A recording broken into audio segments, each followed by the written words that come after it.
Oh, mayroon na. Pansinin nyo pagpukin ko. Oh. Wala oh. Diba? Pagpukin ko. Oh, mayroon. Kakatapos ko lang gumawa ng cinema, JBL na cinema na yan sa booper. Ngayon, next muna natin itong umilaw pa yung clip kasi binuhay ko na. Ito Sondra na CE20. Ito, waiting pa tayo sa pyesa nito.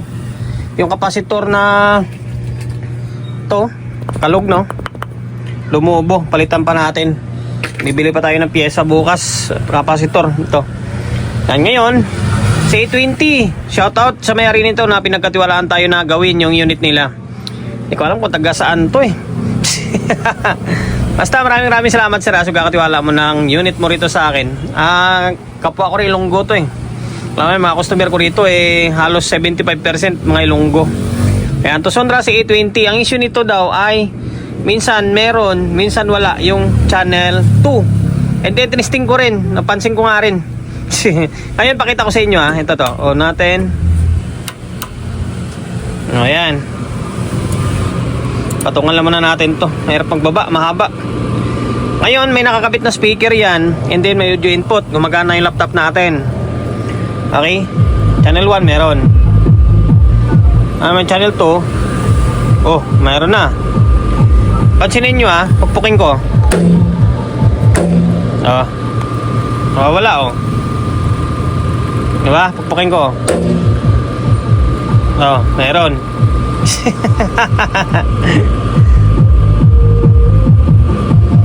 Ang kwan dyan, minsan daw sa may switch ginagalaw-galaw daw niya. Minsan okay, minsan ayaw daw talaga. Ngayon, yun yung alamin natin. Tapos sabi niya, ikaw na bahala kung anong mas maganda gawin dito. Gawin natin. Okay, sana magawa natin. Mahirap yung ganyan, gitong klaseng sakit yung dipukpok na to. Bago natin simulan to, bago natin tanggalin yung takip niya, siyempre promote muna tayo kaagad para hindi makalimutan. Sa mga hindi pa nakapag-subscribe, pag-subscribe ng YouTube channel natin. Kasi goal natin ngayong taon 100k subscriber tayo. Sana makakamit ko yun sa tulong nyo. Okay, subscribe.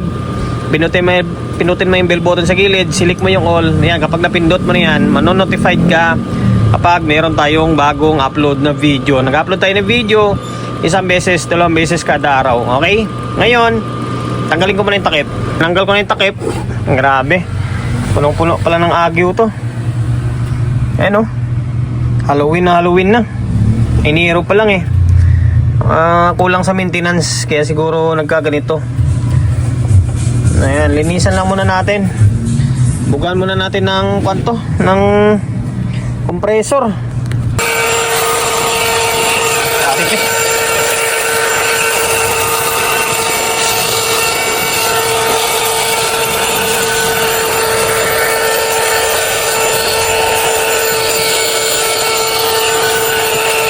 Katapos natin linisan, kunwari ayan, medyo malinis sa mga kahit konti Ulang pa, mamaya ulit. Ngayon, naglagay na tayo ng gear oil. Ayan, langis na may halong contact cleaner. Tapos galaw-galawin lang natin to yung mga switch. Ayan, para bumalik sa dati. Okay. Huwag kayong gumamit ng WD-40 kasi lalong masisira. Lalambot lalo. Okay, galaw-galawin lang natin. Yan, tapos balik natin sa dati. Ngayon, balik natin yung speaker. Tapos input.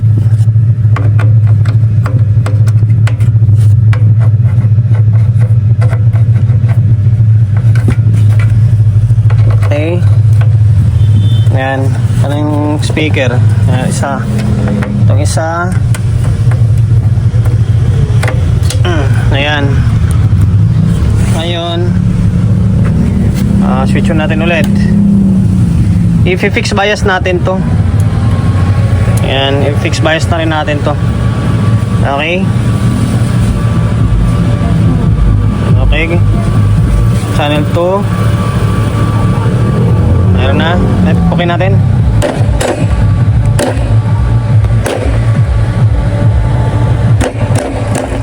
Hindi na, oh. Hindi pa rin, oh. Okay. Isa pa. Hindi na. Hindi na. Okay. Okay pa yung control niya. Wala pang kasabit-sabit, oh.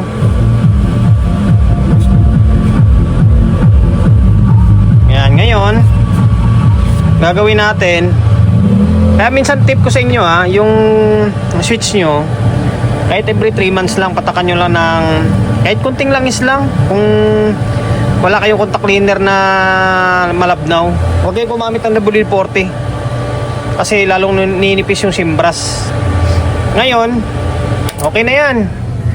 Go na yan. Wala naman tayong babaklasin dyan or hinangin man kasi working siya. Yung switch lang minsan dispalyado siya, siguro marumi. Okay, ngayon i-fix bias natin. Yung biasing naman nito ay natin ulit. Binatay pa natin. Teka lang, tanggalin natin yung speaker. And then input. Maganda pag magsukat ng biasing, walang input, walang output. Okay. Dito parang walang bias dito na, no? Meron. Meron naman pala. Kala ko wala na. Okay.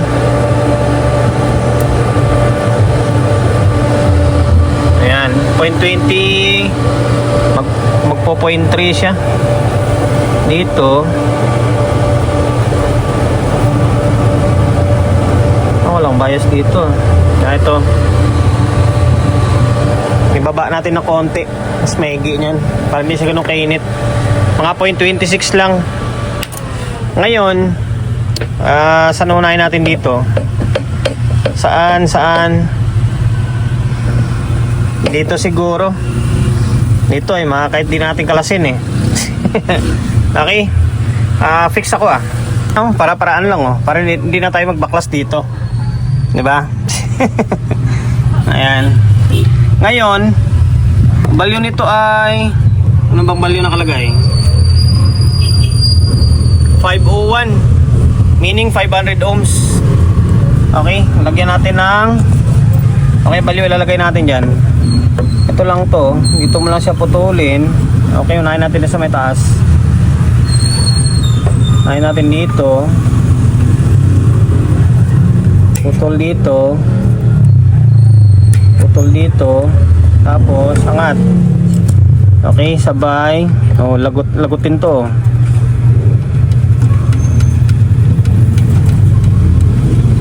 Yan, di ba? Need na magbaklas ng board. Ito na siya. 501 to, 501. Yan, meaning 500 ohms. Nalagyan natin dito lang. Dito gilid, tapos itong gilid. Okay? Lagyan natin ng 180 ohms. Naglagay na tayo ng fix na biasing. Okay? Panoorin nyo na lang or silipin nyo. Brown, gray, brown. Ngayon, ano pa ba? Ito, pinagpag na natin to. Natanggal na dito. Pinunasan na rin natin dito para mawala yung dumi. Ngayon, balik natin. Tingnan natin kung ano magiging kalabasan sa may tawas. Naibalik na natin ulit. Pinix natin, Okay, tingnan natin kung ano yung lalabas sa tawas. Mababa ba or mataas? Ngayon, start natin. Okay, dito ibababa lang natin ng konti, baliktad yung salang natin. Okay, dito ayun, ganda na biasing nyo, diba? Nasa 0.26 lang. Ito yung stock nyo. Pagtingkunti lang din naman. 1 millivolt. Mga 1 millivolt lang ah. Okay, bumaba lang ng mga isang guhit. Ngayon, 180 ohms sa mga gustong mag-fix bias ng unit nila or baka may encounter nyo na umiinit. Ngayon, ganun din gagawin natin dyan sa isang channel, siyempre. Kung ano yung ginawa natin dito, anong proseso dito, yun din gagawin natin dito, diba? Ngayon, kalasing ko ito. Tama, nakakabit pa yung tangkay nyo. Yung mga nerves nyo, nandyan pa oh. Yung major nyo, mga pinaka-major na nerves niya, nandyan pa. Ngayon, same process lang. Ngayon, katirin natin to. Teka lang, walang flashlight. Okay? Ayan. Katirin natin to. Kasi mas kita yun sa taas. Tapos, pabaliktad. Sabay cutter to.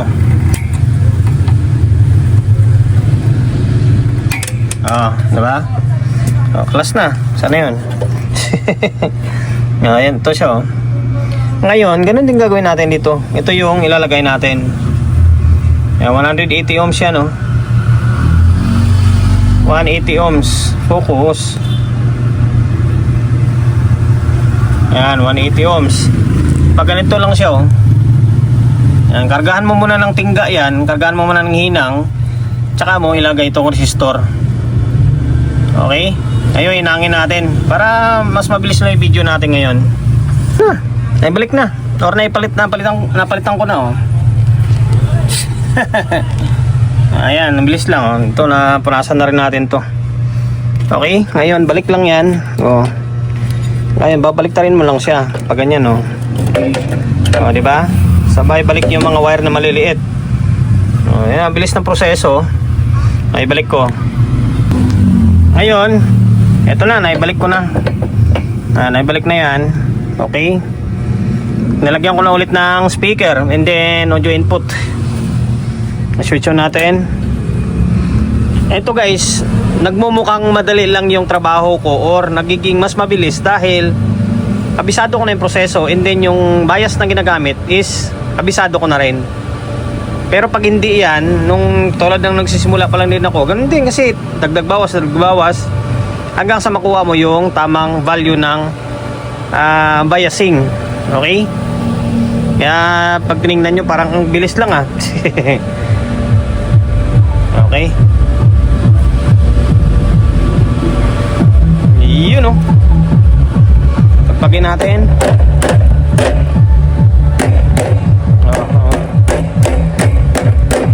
Hindi na oh. Diba? Okay. Normal na. Ano ba? Pabain pa ba natin? Ayan, trimmer na ginamit natin.